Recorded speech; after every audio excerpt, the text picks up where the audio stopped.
안녕하십니까, 이준석입니다. 저는 오늘 3.1절을 맞아 이곳 상하이에서 대한민국의 미래를 이야기하고자 합니다. 최근 탄핵 정국 가운데 혼란스러운 몇 주를 보내며 이 국면에서 대한민국을 위해 어떤 방향을 제시할 수 있을지 깊이 고민했습니다.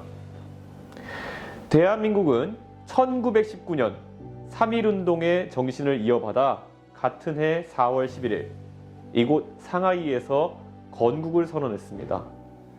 조국의 독립이라는 지상과제를 실현하기 위해 독립운동가들은 이념과 출신을 뛰어넘어 큰 연대를 이루었습니다. 당시 임시의정원에는 독실한 기독교 신자이며 반공자유주의자인 이승만과 좌파 사회주의자인 여운형이 공존하며 독립을 위해 힘을 합쳤습니다. 상하이 임시정부 초대 공무원에서 주요 직위를 맡았던 용기 있는 인물들은 몇 살이었을까요? 임시정부를 수립할 때 이승만 박사는 43, 김규직 선생은 38이었고 도산 안창호 선생은 40이었습니다. 그들의 젊은 패기가 대한민국의 씨앗이 되었고 그들의 헌신적인 도전이 오늘의 대한민국을 일구었습니다. 그들은 이념이 달랐어도 적대하지 않았고 각자의 역할을 존중하며 오직 독립이라는 목표를 향해 앞으로 나아갔습니다. 그 정신이 1945년 광복으로 그리고 1948년 대한민국 정부 수립으로 이어졌습니다. 중일전쟁의 소용돌이 가운데 임시정부 소재지를 수도 없이 옮겨가며 1700km 떨어진 충칭까지 대장정의 길을 걸었어도 결코 낙담하거나 포기하지 않았습니다. 그들에게는 좌도 우도 아닌 오직 앞으로 나가는 길만 있었을 따름입니다. 우남 이승만 박사의 국제무대에서의 외교력, 윤봉길 의사에게 수류탄을 띄워주며 격려했던 백범 김구 선생의 결단력, 그리고 낭망은 청년의 죽음이요 청년이 죽으면 민족이 죽는다고 설파했던 도산 안창호 선생의 개혁 정신이 하나로 결합했기 때문에 우리는 독립을 이루었고 오늘의 대한민국을 만들 수 있었던 것입니다. 이승만이 여운형을 배척하고 여운형이 안창호를 배제했다면 또 안창호가 좌파 이동희를 경원시했다면 오늘날 우리는 번영하는 대한민국을 보지 못했을 것입니다. 다가오는 정치 일정을 생각하니 마음이 참으로 무겁습니다. 대통령이 파면되고 조기 대선이 치러질 가능성이 높은 상황에서 두 번째 탄핵으로 밀려오는 파도 앞에 작게는 보수진영, 넓게는 대한민국을 위해 어떤 역할을 제가 할 수 있을지 고민에 잠을 이루지 못했습니다. 이러한 위기 가운데 우리가 반드시 되새겨야 할 것은 대한민국의 시작, 선현들이 다짐했던 초심입니다. 계엄과 탄핵은 우리에게 큰 상처를 남겼지만 칼리굴라와 네로의 폭정을 거쳐 오현재의 중흥기를 열었던 로마처럼 우리는 혼란을 극복하고 새로운 대한민국의 중흥기를 열어야 할 것입니다. 오늘 3.1절을 맞아 보수와 진보를 상징하는 단체들이 각자 세력을 과시하기 위해 전국적으로 동원전을 펼친다고 합니다. 대한민국의 시작을 되새기고 미래의 지향점을 찾아야 할 때 아직도 과거에 파묻혀 삿바 싸움만 하려고 드는 사람들이 더 이상 대한민국을 이끌어서는 안 될 것입니다. 윤봉길 의사가 거사에 성공했을 때 그의 나이는 24살이었습니다. 24 청년 한 명이 100만 대군도 이루지 못한 새로운 역사의 서막을 열었던 것입니다. 장부 출가 생불환. 장부가 집을 나섰으니 살아서 돌아오지는 않겠다.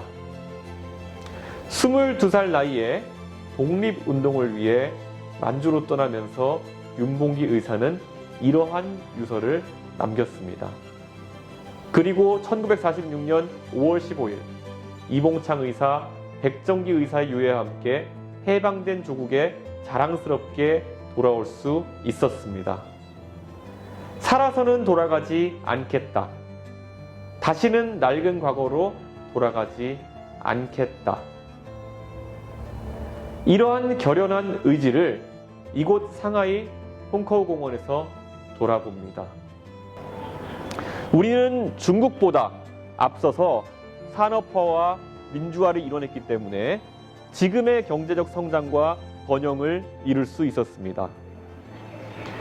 지금 잠깐 혼란과 격동의 시기를 거치고 있지만 다시는 과거로 돌아가지 않기 위해 앞으로 우리는 무엇을 어떻게 해야 할 것인지 대한민국이 시작한 이곳에서 돌아봅니다. 대한민국이 시작한 이곳에서 새로운 대한민국의 시작을 선언하고자 합니다. 대한민국은 앞으로 과학기술 패권 경쟁에 으뜸 국가가 되어야 한다고 선언합니다. 첨단 과학기술 패권 전쟁에서 우리 대한민국이 스스로를 지키고 경제 영토를 넓힐 수 있느냐 없느냐에 따라 우리 자녀 세대의 운명이 확연하게 달라질 것입니다.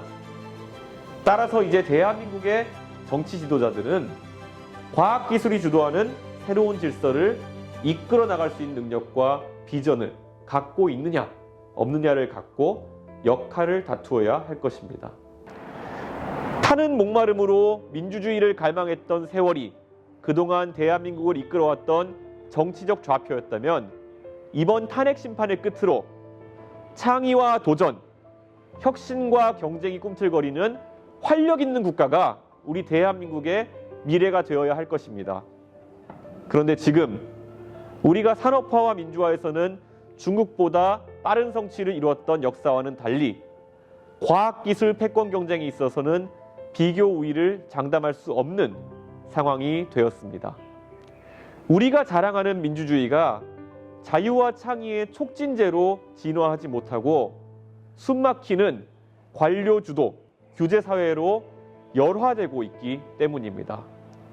우리가 다시 도약하기 위해서는 그리고 앞으로 나가기 위해서는 갈아엎어야 할 규제의 장애물들이 너무도 많습니다. 그동안 우리가 앞서가던 메모리 반도체 산업 분야에서 최근 정체기가 보이기 시작하자 그 원인의 주범으로 주 52시간 근로제도가 지목받고 있습니다. 흡사 근로시간만 연장되면 메모리 반도체 기술 경쟁에 있어 과거의 경쟁력을 회복할 수 있을 것처럼 묘사하곤 합니다. 과연 그럴까요? 그것이 전부일까요? 어떤 기업이 주 52시간 근로시간 때문에 경쟁을 할 수 없다고 하소연한다면 그래서 노동을 늘리는 것이 문제의 핵심이고 해법이라고 주장한다면 우리는 영원히 제조업 중심 대한민국의 수준에 머물러 있게 될 것입니다. 핵심은 거기에 있지 않습니다. 주 52시간 이상 일해야 하는 근로자가 있다면 그가 해외 여느 엔지니어 못지않은 추가 수당을 받을 수 있어야 하는 것이고 회사가 성공하더라도 나이와 호봉이 아니라 오롯이 능력에 따라 평가받을 수 있다는 확신이 우선시되어야 합니다. 반도체 회로를 설계하고 신약을 개발하기 위해 노력할 수 있는 인재가 기대소득의 격차 때문에 의치한 의대, 치대, 한의대 진학만을 고민하게 되는 사회에는 미래가 없습니다.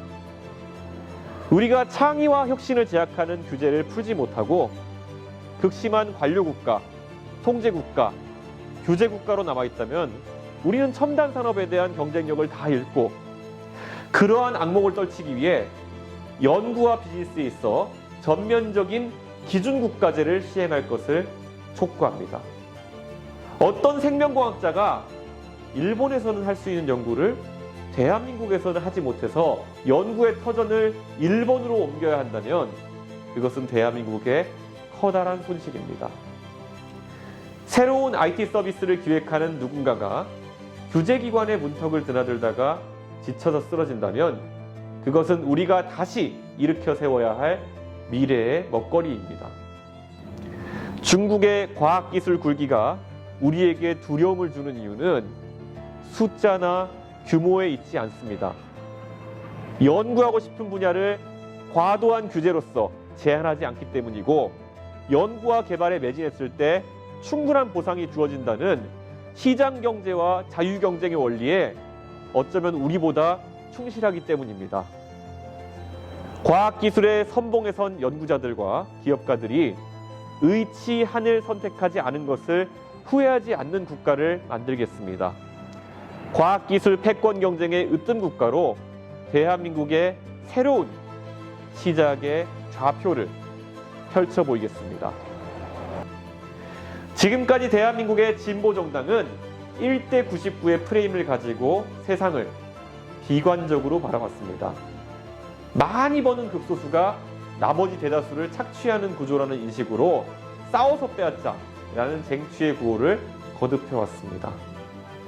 그러나 통계로 드러나는 현실은 다릅니다. 지금 우리에게 더욱 심각한 문제는 1대 99의 착취에 있는 것이 아닙니다. 더 많이 생산할 수 있고 더욱 많은 변화를 가져다 줄 수 있는 사람이 더 열심히 일하고 더욱 창의성을 발휘할 수 있는 열정을 잃어버리는데 그 원인이 있습니다. 소득의 절반가량을 소득세와 4대 보험 등으로 잃어버릴 것이라 예상한다면 그런 사람은 자신의 잠재력을 최대한으로 발휘하지 않는 선택을 하게 될 것입니다. 우리는 그런 사람에게 이기적인 사람, 영악한 사람이라고만 탓할 수는 없을 것입니다. 지금 우리 대한민국이 그렇게 되어가고 있습니다. 또 어떻습니까? 가족을 위해 모아놓은 재산을 물려줄 때 절반 이상을 상속세로 내놓아야 합니다. 그런 사람들은 태어나서 자란 나라에 대한 애정과는 별도로 최대한으로 재산을 지키기 위해 다른 나라의 국민으로 살아가는 길을 선택하게 될 것입니다. 우리는 대한민국에서 소비되고 투자되어야 할 재산을 다른 나라에 빼앗기는 국제적 자본 이전의 피해자가 되어가고 있습니다. 황금알을 꺼내려다가 아예 거위를 죽이는 잘못은 범하지 말아야 할 것입니다. 시장 경제가 공산주의를 압도할 수 있었던 이유는 다른 데 있지 않습니다. 개인이 오늘보다 나은 삶을 추구하고 가족과의 행복을 추구하는 성공의 욕구, 보존의 욕구라는 인간의 본질을 무시하지 않았기 때문입니다. 이제 대한민국은 선택과 집중을 해야 할 시기가 왔습니다.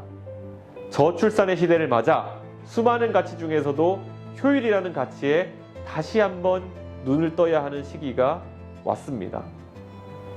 개개인의 생산성이 높아지고 개개인의 창의력이 무제한으로 발현되는 활력과 도약의 대한민국을 만들어 나가야 할 때입니다. 이공계 대학을 졸업하였지만 프로그래머로 일한 지도 적잖이 시간이 흐른 저이기 때문에 저 역시 특정한 분야 하나를 깊게 파헤쳐서 들어가는 것에 충분하지 않을 수도 있습니다. 하지만 적어도 버즈워드에 낚여서 허송세월하지는 않겠습니다. 국민의 피 같은 세금이 엉뚱한 곳으로 투입되는 일 정도는 막아낼 수 있을 수준으로 과학기술에 대한 이해도는 갖추고 있습니다. 지금 여의도 정치권에 어느 누구보다 잘해낼 능력이 있다고 감히 자신합니다. 올해는 광복 80주년을 맞는 해입니다. 저는 그 80년을 절반으로 꺾은 1985년에 태어났고 올해 40살이 되었습니다.